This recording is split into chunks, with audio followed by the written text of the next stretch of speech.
Bonjour à tous et bienvenue sur ma chaîne. Aujourd'hui, je vais vous faire une vidéo un petit peu différente puisque comme je suis en plein déménagement, je viens donc d'emménager, j'ai déjà tous mes livres qui sont derrière moi, mais du coup, je n'ai pas vraiment le temps de lire et ni le temps de vous faire des vidéos. Je n'ai pas acheté de livres et je n'ai que très peu lu. Par contre, je voulais vous parler aujourd'hui d'une autre passion que j'ai, qui n'a pas grand-chose à voir avec les livres, si ce n'est que c'est souvent lié à la fantaisie. Il s'agit des jeux de société. J'ai beaucoup de jeux de société. Je joue plus aux jeux de société qu'aux jeux vidéo. Et c'est pas forcément un milieu qui est très très connu. Et je voulais vous présenter un petit peu ce qui existait en termes de jeux de société, si jamais ça vous intéressait. Alors déjà, avant de vous présenter tous les jeux de société, je vais pas vous présenter tous ceux que j'ai parce que je vais plutôt vous présenter ceux que je trouve intéressants, ceux que je trouve, voilà, mes préférés et un peu de varier un petit peu le style de jeu. Ces jeux de société-là, vous les trouverez, alors certains vous allez pouvoir les trouver dans des boutiques de jouets type Jouet Club, la Grande Récré, tout ça. La plupart, c'est vrai que il faut aller plutôt dans des boutiques spécialisées que vous trouverez dans toutes les grandes villes de France. Sinon, il y a certains sites qui permettent aussi de les faire livrer. Moi, je sais que quand j'étais dans mon dernier appartement, je me les faisais livrer parce que c'était beaucoup plus simple que dans la boutique la plus proche de chez moi. Donc voilà, je vais vous montrer un petit peu tout ce que j'ai et vous expliquer vite fait de quoi ça s'agit. Je vais commencer par vous présenter deux sachets. Alors il y en a un qui est plutôt connu, l'autre qui l'est beaucoup moins. Le premier, il s'agit du Time's Up. Alors celui-là est quand même assez connu du grand public. Vous savez, c'est ce jeu avec des des noms de personnages célèbres en général dessus. Et il faut faire deviner le plus rapidement possible quel nom de personnage on a sur sa carte. Donc ça peut aller d'un personnage célèbre à l'Oncle Ben. Enfin voilà, il y a un petit peu de tout. Et c'est très rigolo et ça se joue en général en équipe. Le moins connu, c'est le Mixmo que j'ai à côté de moi. C'est un espèce de Scrabble rapide. Donc ça, c'est pratique si vous jouez avec des gens qui ont l'habitude de jouer au Scrabble, mais qui n'ont pas l'habitude de jeux plus compliqués. C'est un mélange entre le Scrabble et le mot croisé. Et c'est beaucoup, beaucoup plus speed, puisqu'on joue les uns contre les autres un peu séparément. Mais c'est toujours le principe de faire des mots avec des tuiles. Ensuite, un autre, là, je vais plutôt passer dans les jeux de cartes. Le premier, il s'agit du roi des nains. Alors celui-ci, c'est un peu un tarot déjanté. En fait, c'est comme si vous jouiez au tarot, sauf qu'au lieu d'avoir le pic, le carreau, le cœur et le trèfle, vous avez des nains, des gobelins et des chevaliers. Et comme si les règles pour gagner des points changeaient à chaque partie. Voilà, un peu le principe. Ensuite, dans un autre type de jeu de cartes, on a Elixir. Elixir, en fait, vous devez accumuler des cartes avec des ingrédients pour pouvoir lancer des sorts. Et lancer des sorts vous permettront de mettre des malus sur les adversaires qui vont soit des malus vraiment qui impactent le jeu, ou alors la personne doit vous voyez jusqu'à la fin de la partie, ou elle doit sauter à cloche-pied. Enfin, voilà, c'est assez rigolo, ça passe plutôt bien avec les enfants. Et il y a aussi des extensions pour enrichir le jeu et avoir un peu plus de cartes. Un jeu qui est assez connu à partir du moment où vous vous intéressez aux jeux de société et plus spécialement aux jeux de cartes, il s'agit du Munchkin où il y a absolument masse d'extensions. C'est également un jeu de cartes dans lequel vous êtes un personnage type jeu de rôle, donc vous êtes un nain, un elfe, peu importe, vous avez des bonus en fonction de qui vous êtes et ça part du principe que à chaque tour en fait vous allez retourner une carte qui va peut-être faire apparaître un monstre que vous allez devoir combattre en fonction de vos cartes que vous avez déjà et potentiellement récupérer une carte trésor si vous arrivez à battre le monstre. Et en fait dans ce jeu ce qui est assez génial c'est que on peut demander de l'aide aux autres joueurs qui vont en échange vous demander de les payer et on peut trahir ses amis en les laissant crever sauvagement et voilà donc c'est assez rigolo, ça dure par contre une éternité dès qu'on commence à être beaucoup. Ensuite, il y a le 6 qui prend. Alors ici, j'ai la version gold, mais la version de base est plutôt en bleu et rouge. Le 6 qui prend, c'est des cartes avec des chiffres. Et sur ces... Et en fait, on va poser ces cartes au fur et à mesure au centre du plateau. Et il ne faut jamais être celui qui posera la 6e carte. C'est un jeu qui peut jouer jusqu'à 8, donc 8 ou 10, alors ouais, 10 personnes. Ça commence à être très intéressant quand on commence justement à jouer à 4, 5, 6 et plus.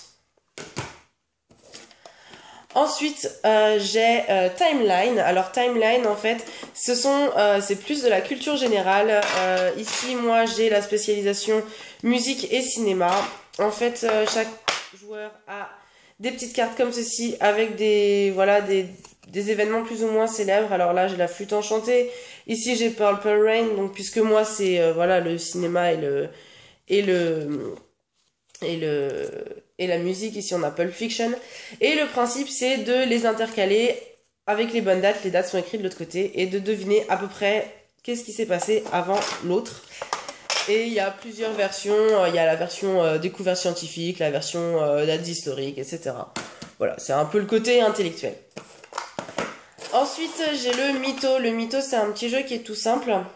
Sauf qu'en fait, on a le droit de tricher, on a le droit de faire tomber des cartes sous la table, d'en planquer dans les manches, d'en planquer dans le t-shirt, pour pouvoir être le premier à se débarrasser des cartes, sans se faire prendre par celui qui doit surveiller les joueurs.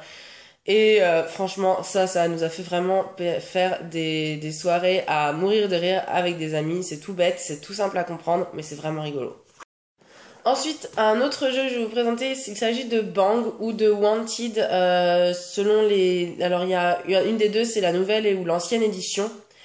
Dans ce jeu-là, en fait, ça passe plus dans du roleplay, c'est-à-dire que chaque personnage, un peu au style du loup-garou, va se voir attribuer, chaque joueur va se voir attribuer un personnage. Vous pouvez être le shérif ou un bandit ou l'assistant du shérif. Et du coup, en fonction de qui vous êtes, bien sûr, vous allez avoir un objectif différent. Si vous êtes bandit, vous devez tuer le shérif. Si vous êtes le shérif, vous devez tuer les bandits, etc. Et au début, personne ne sait vraiment qui vous êtes. Et vous avez des cartes pour tirer sur les gens et des cartes pour esquiver les tirs. Plus quelques bonus et c'est assez marrant à jouer et ça se joue assez bien aussi à pas mal de joueurs. Un autre jeu que j'avais acheté parce que donc il s'agit de Mr. Jack, la version Pocket, parce que ce jeu-là en fait est exclusivement destiné pour jouer à deux. Je trouvais qu'il y avait beaucoup de jeux où c'était difficile de jouer à deux et en fait celui-ci, il y en a un qui va jouer Jack l'Éventreur et l'autre qui va jouer Sherlock Holmes. Et donc Jack l'Éventreur en fait doit échapper à Sherlock Holmes et Sherlock Holmes doit, dans une liste de suspects, en fait, deviner qui se cache derrière le pseudonyme de Jack l'Éventreur. C'est tout simple, c'est tout bête, et comme dit, ça se joue à deux. Il y a une version plus grande qui existe et qui est aussi très intéressante, que je trouve limite meilleure que celle-ci, mais qui est bien sûr un petit peu plus chère. Ensuite, on va passer aux grosses boîtes. Donc, la première que je vais vous présenter, il s'agit de Ascension. Donc ici, j'ai une version... Et ici, j'ai une deuxième boîte. Donc en fait, il existe à l'heure actuelle, je crois, 3 versions différentes qui peuvent être jouées séparément et s'assembler les unes les autres. C'est un petit peu pour les fans de jeux à deck type Yu-Gi-Oh, Magic, etc. Et qui veulent pas dépenser leur argent en tonnes et tonnes de cartes, puisqu'en fait, dans la boîte, on a ce qu'il faut pour jouer jusqu'à 4 personnes. Et en fait, chaque personne commence avec les mêmes cartes, ce qui met un petit peu tout le monde sur un plateau d'équilibre. Et ce jeu est vraiment sympa, même pour jouer à deux. Il n'y a pas tellement d'antagonisme entre les joueurs, mais je le trouve assez cool pour un jeu de deck et pas trop compliqué. C'est-à-dire qu'on n'a pas, à partir du moment où tout est écrit sur les cartes, on n'a pas forcément besoin d'avoir 150 000 règles en tête. Ensuite, un jeu complètement à part dans ce que j'ai. Il s'agit de Petits meurtres et faits divers que vous voyez ici. Où en fait, c'est un jeu où vous allez devoir parler et caser des mots. Puisque l'un des joueurs va être un inspecteur. Et les autres vont être des suspects. Et les suspects en fait vont devoir sortir leur alibi. Donc parler. Et dans un court laps de temps. Et devoir caser 3 mots. Sachant que le coupable a 3 mots différents des autres. Donc lui, il va falloir qu'en plus, il écoute ce que les innocents ont dit pour perdre l'inspecteur et que l'inspecteur ne se rende pas compte qu'il a des mots différents des autres et quand même réussir à caser ses mots à lui. C'est vraiment super rigolo. Donc vous avez ici les livrets en fait des différents personnages et il y a dedans toutes les scènes de crime entre guillemets qui s'est passé. C'est souvent très humoristique, c'est souvent sous un ton un peu décalé. C'est très bien pour les gens qui aiment les jeux de rôle, qui sont avec des gens qui connaissent très bien, qui ont envie de délirer et qui n'ont pas peur de parler devant les gens. Et franchement, je crois que j'ai pratiquement fait toutes les énigmes de celui-ci parce qu'on y a vraiment, vraiment beaucoup joué avec des gens complètement différents. Alors là, on va passer plutôt à mes jeux chouchous. C'est les grosses boîtes de jeux, c'est les jeux que je joue le plus avec mes amis. Et là, on va monter aussi en termes de gamme de prix, il faut le savoir. Donc c'est vraiment les grosses boîtes. Et on est entre 40 et 70 euros le jeu en moyenne. J'ai quelques extensions pour certains des jeux que je vais vous montrer. C'est vraiment ceux que j'aime le plus et ceux que je joue le plus souvent. Le premier, il s'agit de Small World. Small World, c'est un peu Risk en version fantasy où en fait vous allez avoir une faction entre les nains, les orques, les elfes, etc. Et en fait le principe c'est que vous avez la carte du monde et vous allez devoir étendre votre civilisation sur la carte et la carte est faite pour être beaucoup trop petite pour que tout le monde y tienne, sachant qu'il y a plusieurs cartes dans la boîte en fait selon si vous jouez à 2, 3, 4 ou 5 en fait la carte varie pour adapter un peu la difficulté du jeu et voilà c'est vraiment fun parce que chaque civilisation a ses bonus, le jeu est assez beau et il y a beaucoup de choses dedans comme vous pouvez le voir, ça c'est le plateau du jeu en fait avec les civilisations et puis un peu vos points, etc. Et voilà, c'est assez rigolo et il existe aussi quelques extensions. Ici j'en ai une qui est même pas peur avec des nouvelles civilisations dedans. Mais il y en a d'autres aussi qui existent à côté. Ensuite, un jeu que j'ai depuis pas très longtemps et que j'ai joué seulement à 2. Il s'agit de Civilization, tiré du jeu vidéo du même nom où en fait ça part exactement du même principe, à savoir que vous avez votre civilisation, donc les Romains, les Russes, voilà. Et en fait, vous allez devoir explorer les cartes et récupérer des technologies ou alors faire agrandir votre culture ou alors gagner plus d'or. Et vous avez plusieurs façons de gagner le jeu et vous avez aussi plusieurs possibilités. Ça reprend vraiment les bases du jeu de vidéo. Et ça, j'y ai joué avec mon copain, on a vraiment pas mal rigolé. Après, c'est vrai qu'à 2, quand on joue toujours avec la même personne, on sait comment ça se goupille, on aimerait beaucoup essayer à 3 ou 4. Il paraît par contre que les parties durent beaucoup plus longtemps à 3 ou 4. Là, on est déjà sur plusieurs heures de jeu.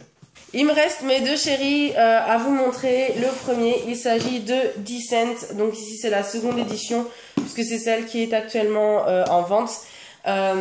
Descent, c'est un peu entre le jeu de rôle et le jeu de société. Vous avez un héros et il y a un livre de quêtes. Et en fait, tous les joueurs jouent ensemble contre un joueur qui va jouer le Seigneur du Mal. Et en fait, dans ce jeu, il est particulièrement beau parce qu'il y a des figurines qui se posent sur le plateau comme ça et qui rendent le jeu vraiment agréable à jouer. Ça fait partie déjà des jeux qui sont un peu plus compliqués et qui sont beaucoup plus orientés pour les gens qui ont l'habitude peut-être des jeux de rôle, que ce soit en jeu vidéo ou même rien que de l'univers fantasy. Mais c'est vraiment un très beau jeu. Je vous montre donc l'extension que j'ai, c'est une autre boîte qui est un peu plus fine avec de nouveaux héros, des choses en plus, etc. Personnellement, c'est un jeu, en fait, j'ai même commencé à peindre les figurines. Voilà, vous voyez sur d'autres chaînes, il y en a qui font des coloriages. J'en fais aussi, mais je fais pas mal de peinture, en fait, du coup, sur ce jeu-là, puisqu'il y a énormément de figurines et c'est des toutes petites comme ça. Il y en a des un peu plus grosses, mais c'est assez précis et je trouve que ça enrichit vachement le jeu et ça fait super joli. Le dernier jeu que je vais vous présenter, il s'agit de Horror Arkham, qui est donc un jeu un peu similaire dans le sens où vous jouez tous ensemble contre les énormes monstres qui vont sortir. Ça, c'est tiré de l'univers en fait de Lovecraft, de la littérature de Lovecraft et du mythe de Cthulhu, etc. Vous êtes à Arkham et vous devez survivre à des vagues de monstres qui envahissent la ville. Et donc ce jeu est un des plus riches que j'ai, il y a 150 000 extensions qui existent. Moi j'en ai 2 autres. J'ai une grosse extension comme celle-ci en fait, hop je vous la mets dans le bon sens. Une grosse extension comme celle-ci qui fait devenir ma table beaucoup trop petite pour jouer, mais qui est très intéressante. Et j'en ai une beaucoup plus petite comme celle-ci, avec quelques bonus et des quêtes annexes. Et voilà, je trouve que c'est un jeu qui est vraiment sympa parce que on joue déjà tous ensemble et pas les uns contre les autres. Ça fait des parties assez longues, mais ça fait des parties différentes à chaque fois et j'aime beaucoup ça. Voilà, donc c'était un petit peu tous les jeux que je vous ai présentés. Comme dit, n'hésitez pas à me poser des commentaires si ça vous intéresse, si vous voulez que je fasse plus de détails sur certains jeux, que je vous montre plus l'intérieur. Voilà, n'hésitez pas à me dire ce que vous en avez pensé, et puis moi je vous dis à bientôt. Ciao!